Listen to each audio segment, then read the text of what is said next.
So in honor of Shabbat, which is coming up very soon, I wanted to post a recorded video of me reading the portion for the week. So this week is vayechi.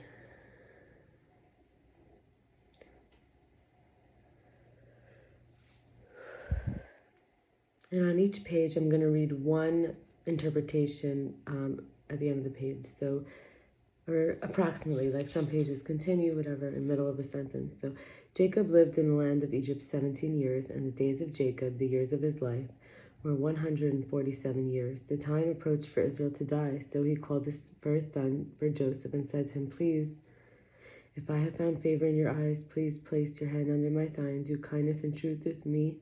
Please do not bury me in Egypt, for I will lie down with my fathers, and you shall transport me out of Egypt and bury me in their tomb."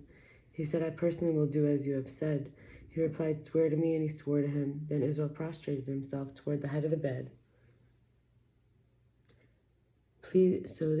One interpretation of "please place your hand," this was the means of taking an oath. As indicated by the verse, Jacob insisted upon oath, wouldn't accept an informal promise.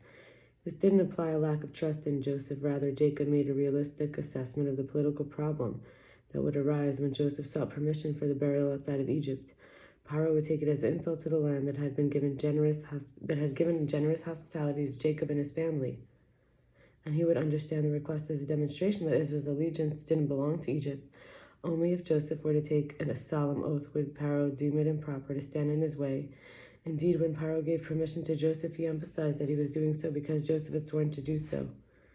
Kindness and truth, the kindness shown to the dead, is the true kindness of truth, sincerely altruistic kindness in that the beneficiary will never be able to return the favor. And it came to, that's the end of that interpretation. And it came to pass after these things that someone said to Joseph, "Behold, your father is ill." So he took his two sons, Manasseh and Ephraim, with him. Jacob was told, "Behold, your son Joseph has come to you." So Israel exerted himself and sat up on the bed. Jacob said to Joseph, "El Shaddai had appeared to me in Luz in the land of Canaan, and he blessed me. He said to me, 'Behold, I'll make you fruitful and numerous. I will make you a congregation of nations, and I will give this land to your offspring after you as an eternal possession.' And now your two sons who were born to you in the land of Egypt before my coming to you in Egypt shall be mine. Ephraim and Manasseh shall be mine like Reuben and Shimon. But progeny born to you after them shall be yours. They will be included under the name of their brothers with regard to their inheritance. But as for me, when I came from Padan, Rachel died on me in the land of Canaan on the road, while there was still a stretch of land to go to Ephras, and I buried her there on the road to Ephras, which is Beis Lechem. Then Israel saw Joseph's son, and he said, 'Who are these?' And Joseph said to his father, 'They are my sons, whom God has given me here.' He said, 'Bring them to me, if you please, and I will bless them.' Now Israel's eyes were heavy with age, and he could not see. So he brought them near, and he kissed them and hugged them. Israel said to Joseph, 'I dare not accept the thought that I'd see your face, and here God has shown me even your offspring.'"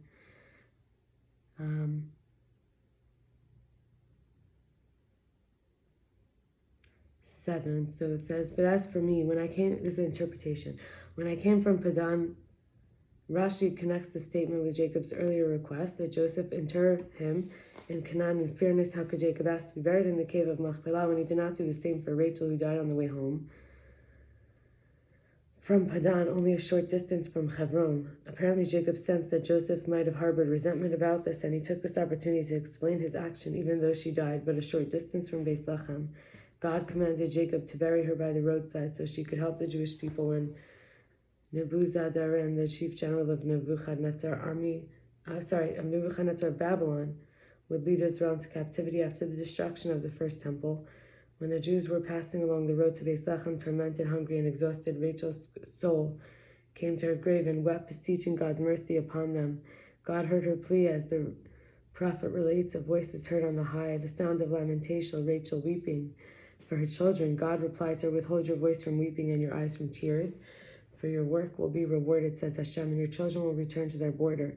To this very day, the tomb of Mother Rachel, once a lonely sight by the road, but now in the middle of Beis Lechem, is a place of prayer where Jews come to pray and ease their grieving hearts in times of personal and national need.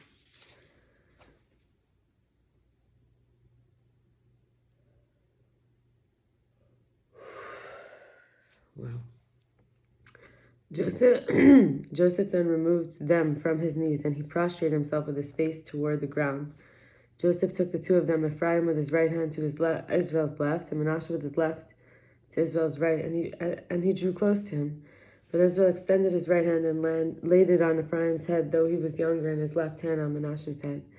He maneuvered his hands, for Manasseh was the firstborn. He blessed Joseph, and he said, O God, before whom my forefathers Abram, Isaac walked, God who shepherds me from my inception until this day, may the angel who redeems me from all evil bless the lads, and may my name be declared upon them in the names of my forefathers Abram and Isaac, and may they proliferate abundantly like fish within the land. Joseph saw his father was placing his right hand on Ephraim's head, and it displeased him, so he supported his father's hand to remove it from Ephraim's head to Manasseh's head. And Joseph said to his father, Not so, father, for this is the firstborn. Place your right hand on his head. But his father refused, saying, I know, my son, I know, so too he will become a people, and he too will become great. Yet his younger brother shall become greater than he, and his offspring's fame will fill the nation. So he blessed them that day, saying, By you shall Israel bless, saying, May God make you like Ephraim and like Manasseh. And he put Ephraim before Manasseh.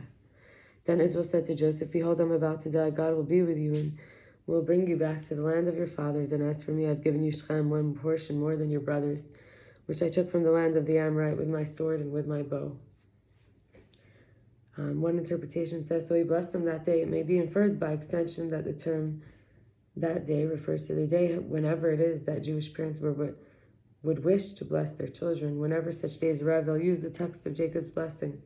Targum Yonasan explains that the term alludes to the day when a newborn child is circumcised, and Sephardic communities pronounce Jacob's blessing on such occasions.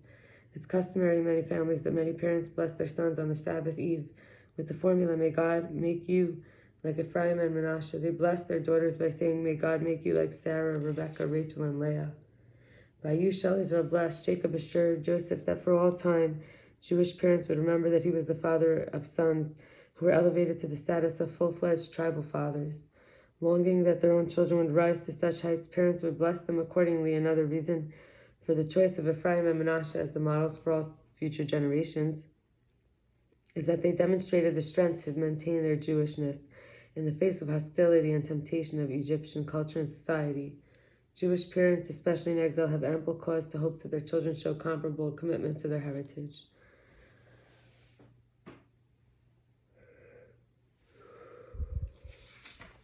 Continuing this portion, by the way, it starts at chapter 40. This whole portion, vayechi, starts at chapter 47 at verse 28. But I'm continuing. I'm up to chapter 29. Then Jacob called for his sons and said, Assemble yourselves, and I'll tell you what will befall you in the end of days. Gather yourselves and listen, O sons of Jacob, and listen to Israel your father. Reuben, you're my firstborn, my strength and my initial vigor, foremost in rank and foremost in power. Water-like impetuosity, you cannot be foremost because you mounted your father's bed. Then you desecrated him who ascended my couch. Shimon and Levi are comrades, their weaponry is a stolen craft, into their conspiracy may my soul not enter. With their congregation do not join, O my honor. For in their rage they murdered people, and at their whim they hamstrung an ox. Accursed is their rage, for it is intense, and their wrath, for it is harsh. I will separate them within Jacob, and I'll disperse them in Israel. Judah, you, your brothers, shall acknowledge. Your hand shall be at your enemy's nape. Your father's sons will prostrate themselves to you. A lion cub is Judah from the prey, my son. You elevated yourself. He crouches, lies down like a lion, and like an awesome lion who dares rouse him. The scepter shall not depart from Judah, nor a scholar from among his descendants, until Shiloh shall arrive, and he will be an assemblage of nations. He will tie his donkey to the vine, so the vine branch, his donkey's foal. He will launder his garments in wine and his robe in the blood of grapes, red-eyed from wine and white-toothed from milk. Zebulun shall settle by seashores. He shall be at the ship's harbor, and his last border will reach Zidon. Issachar is a strong-boned donkey. He rests between the boundaries. He saw tranquility, that it was good, and the land, that it was pleasant, yet he bent his shoulder to beer, and he became an indentured laborer. Dan will avenge his people. The tribes of Israel will be united as one. Dan will be a serpent on the highway, a viper by the path that bites A horse's heels, so its rider falls backward. For your salvation do I long, O Hashem. Breathing it in.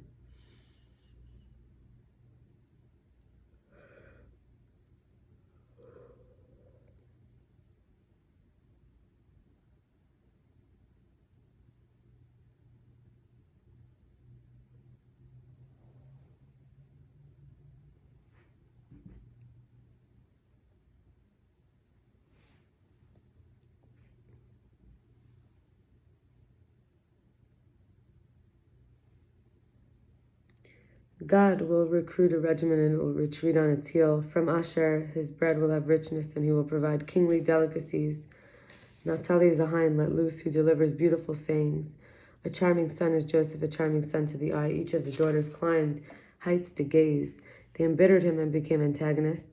The arrow-tongued men hated him, but his bow was firmly in place, and his arms were gilded from the hands of the mighty power of Jacob. From there he shepherded the stone of Israel.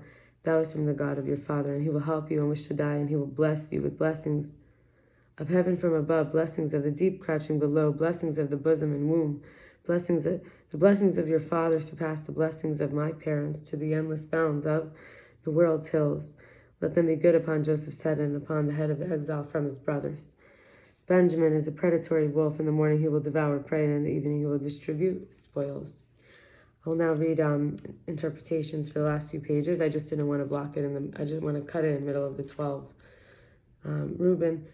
Jacob rebuked his older sons. He had waited until now before doing so because he explained, Reuben, my son, I did not rebuke you all these years, so you should not leave me and stay with my brother Esau. This implies a general rule for those who wish to admonish others in a constructive way. They must weigh their words carefully, yet lest their sincere comments do more harm than good.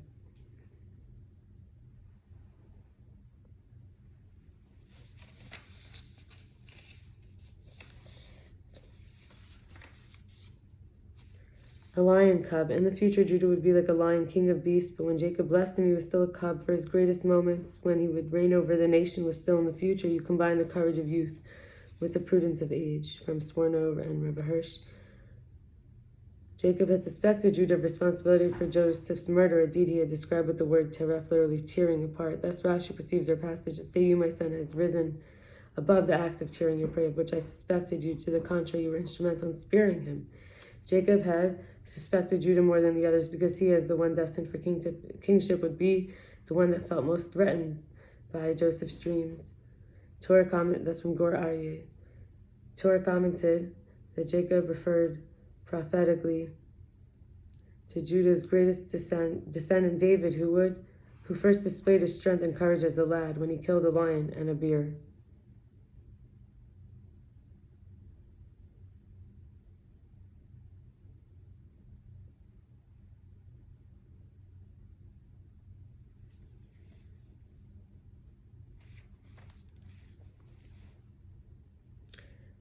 The privilege of providing Isaac's sovereign ruler symbolized the royal scepter shall not pass from the house of Judah.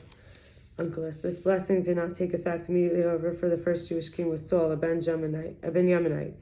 However, Jacob's blessing applied uninterrupted from the time that the monarchy went to David, and it continued even after the demise of the royalty, for after the destruction of the Second Temple, the exilarchs, or heads of the Babylonian exile, were appointed from the tribe of Judah, from Rashi, as to represent times and before the time of David, and when kings did not come, as to present times and before the times of David, when kings didn't come from Judah, Gur Aryeh explains as follows. Jacob's blessing applied only when there would be a legally constituted king. The times of Saul and the judges were temporary aberrations. Similarly, the current exile too will be followed by a return of the Davidic dynasty, providing that Jacob's blessing remain in force.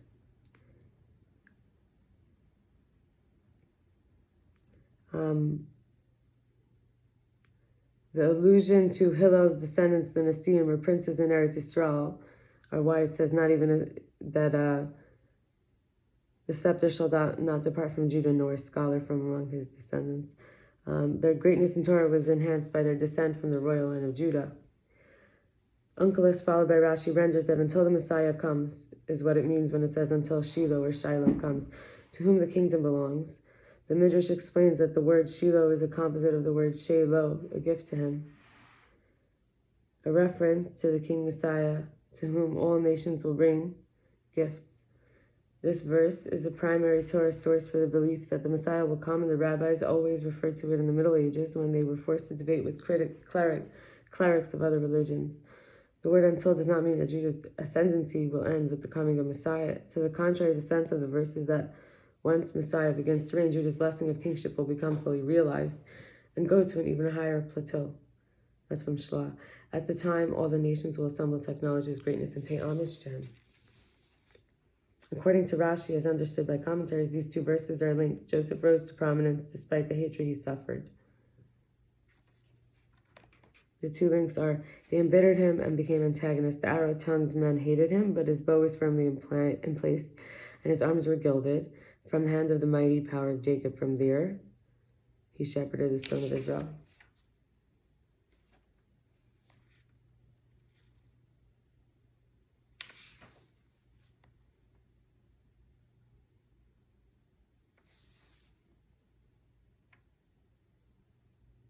His brothers and Potiphar and his wife all embittered him and became antagonists.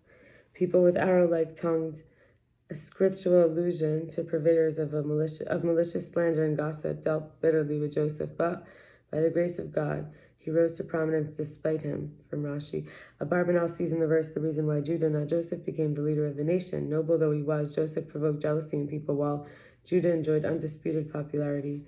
Rabbi Munk observes, on the other hand, that in Jewish literature and tradition, only Joseph is called a tzaddik, the righteous one, because of his grandeur of soul and high moral caliber. Therefore, even though Jacob had assigned royalty to Judah, he praised Joseph as the crown among his brothers. Continuing with the portion.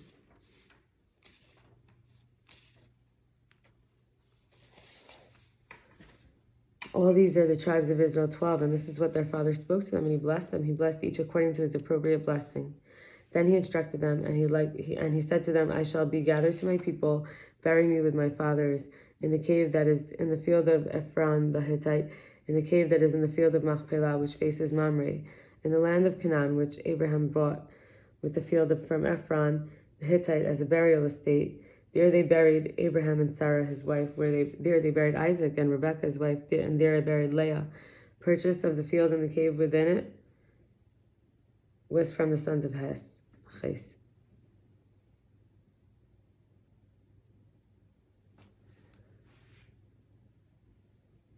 When Jacob finished instructing his sons, he withdrew his feet on the bed.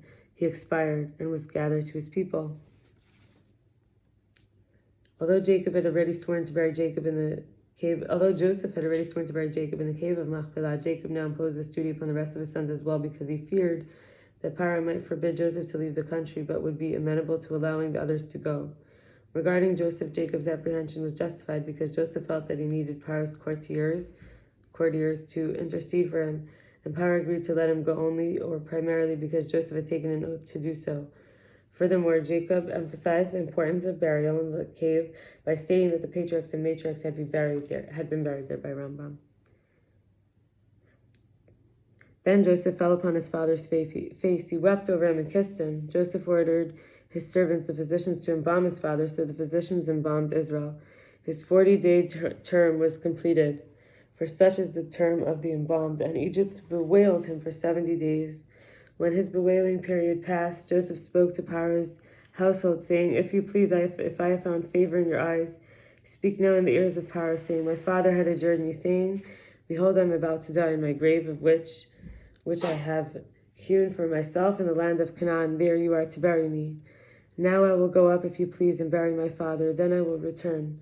And Pharaoh said, Go up and bury your father as he adjured you. So Joseph went up to bury his father, and with him went all of Pharaoh's servants, the elders of his household, and all the elders of the land of Egypt, and all of Joseph's household, his brothers and his father's household. Only their young children, flocks, and cattle did they leave in the region of Goshen. And he brought up with him both chariots, horsemen, and the camp was very imposing. They came to Goren Ha'atad, which is across the Jordan, and there they held a very great and imposing eulogy. And he ordained a 7-day mourning period for his father. When the Canaanite inhabitants of the land saw the mourning in Goren Ha'atad, they said, This is a grievous mourning for Egypt. Therefore it was named Avel Mitzrayim, which is crossing the Jordan. His sons did for him exactly as he instructed them. His sons carried him to the land of Canaan, and they buried him in the cave of Machpelah field, the field that Abraham had brought as a burial estate from Ephron the Hittite facing Mamre. Joseph returned to Egypt, he and his brothers and all who had gone up with him to bury his father after he buried his father. Embalming was I'm reading an interpretation now. Embalming was an Egyptian custom based on the teachings of the nation's idolatrous beliefs. Under Torah law, however, it's strictly forbidden. The Torah requires the body be permitted to decompose naturally, as quickly as possible and without impediment. The soul rises to God, but its physical habitat, which had been taken from the earth, returns to its source, as God told Adam, "For your dust, and to dust shall you return." That Joseph had Jacob's body embalmed was surely not in compliance with the pagan rite of Egypt. Rather, he wished to show respect to his father by preventing decay in view of the very long delay before burial, since the Egyptians observed a long period of mourning. And then there was a long journey to Canaan in a warm climate. Or Chaim, however, comments that since the body of a completely righteous person never purifies, Joseph was afraid that the Egyptians, upon noting the phenomenon, would venerate Jacob's body as a god and turn it into an idol. In order to spare his father that awful indignity, Joseph had the body embalmed so the Egyptians would attribute its preservation to their own skill. Joseph's brothers perceived that their father was dead, and they said, "Perhaps Joseph will nurse hatred against us, and then he'll surely repay us all the evil we did him." So they instructed that Joseph be told, "Your father gave orders before his death, saying, 'Thus shall you say to Joseph, oh, please kindly forgive the spiteful deed of your brothers and their sin, for they've done you evil. So now, please forgive the spiteful deed of the servants of your father's God.'" And Joseph wept when they spoke to him. His brothers themselves also went and flung themselves down before him and said, "We are ready to be your slaves." But Joseph said to him, "Fear not, for am I instead of God? Although you intended me harm, God intended it for good in order to accomplish it. Is as clear as this day that a vast people be kept alive. So now fear not. I will sustain you and your young ones." Thus he comforted them and spoke to their heart. Joseph dwelt in Egypt, he and his father's household. Joseph lived 110 years. Joseph saw 3 generations through Ephraim. Even the sons of Machir, son of Manasseh, were raised on Joseph's knees. Joseph said to his brother, "I am about to die, but God will surely remember you and bring you up out of this land and to the land that he swore to Abraham, to Isaac, and to Jacob." Then Joseph adjured the children of Israel, saying, "When God will indeed remember you, then you must bring my bones up out of here." Joseph died at the age of 110 years. They embalmed him, and he was placed in a coffin in Egypt.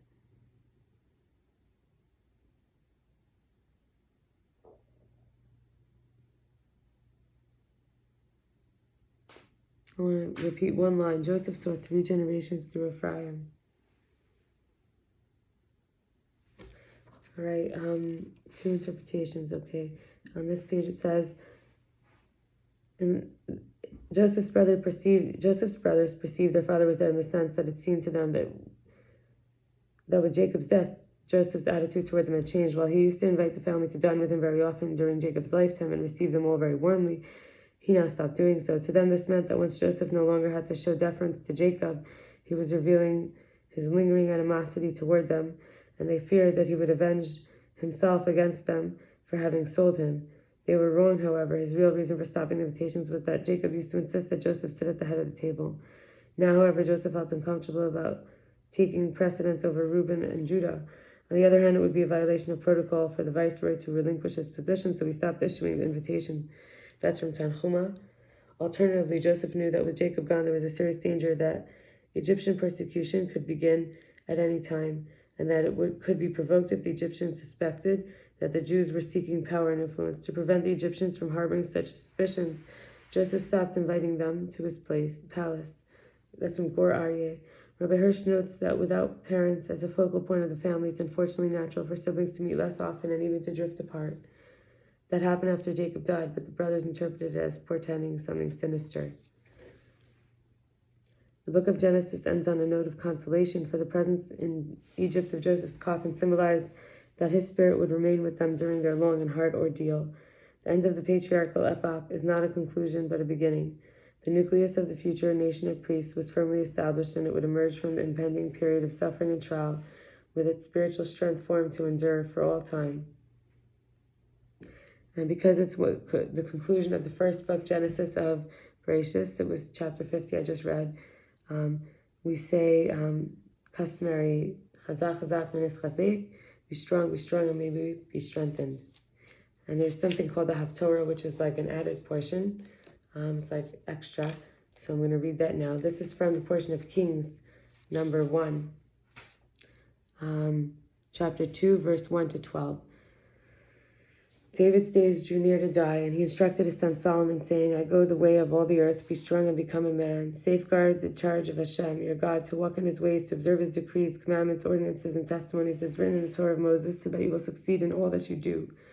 And wherever you turn, so that Hashem will uphold his word and that he spoke regarding me, saying, if your children will safeguard their way, to walk before me sincerely with all their heart and with all their soul, saying, no man will be cut off from upon the throne of Israel.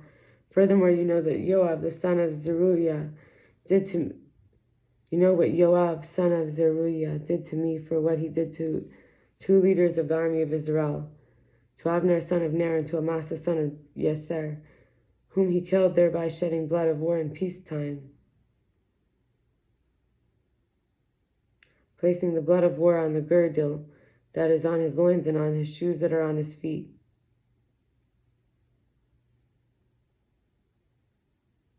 You shall act according to your wisdom and not let his white hair go down to the grave in peace.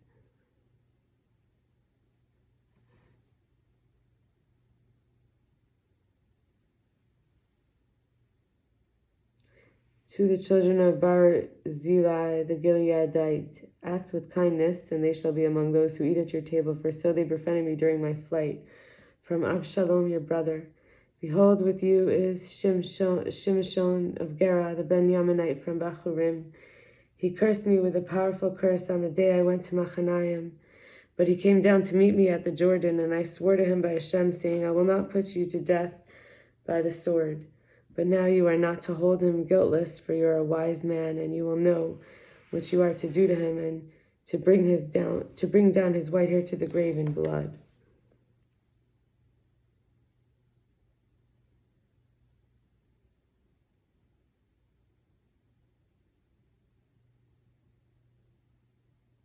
David lay with his forefathers, and he was buried in the city of David. The days that David reigned over Israel were 40 years. In Hebron he reigned for 7 years, and in Jerusalem he reigned for 33 years.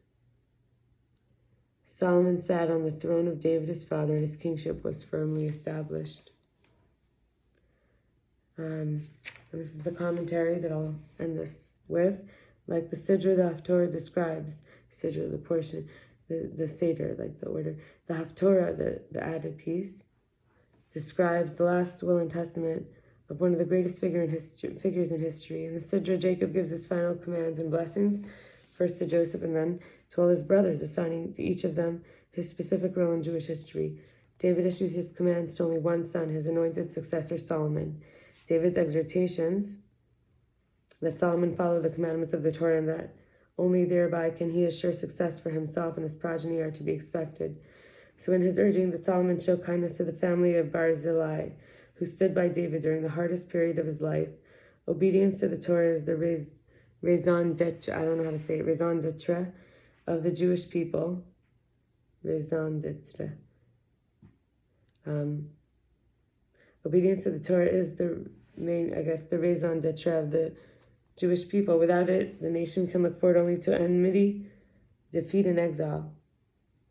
Acknowledging gratitude, too, is a basic Jewish value. But the rest of his will is surprising. David commanded Solomon to exact the death penalty against Yoav and Shimei. Was vengeance a prerequisite for Jewish leadership? It may be that David's last words were concerned with communicating to Solomon the attitudes he must have regarding such character traits as treachery, loyalty, and duplicity. As the commanding general of David's army, Yoav was one of the most important people in the kingdom and David's own accession to his throne. But in a cowardly and treacherous way, he had murdered Avner and Amasa after gaining their confidence. David had admitted that his position was not strong enough to permit him to punish Yoav, but he urged Solomon not to permit the attitude to fester that the mighty have a different law than the weak, and to dispel the notion that David might have conspired with Yoav to do away with the competing generals. Barzillai's loyalty, in contrast, must be rewarded in a public way so that People would draw the proper lesson for their own behavior.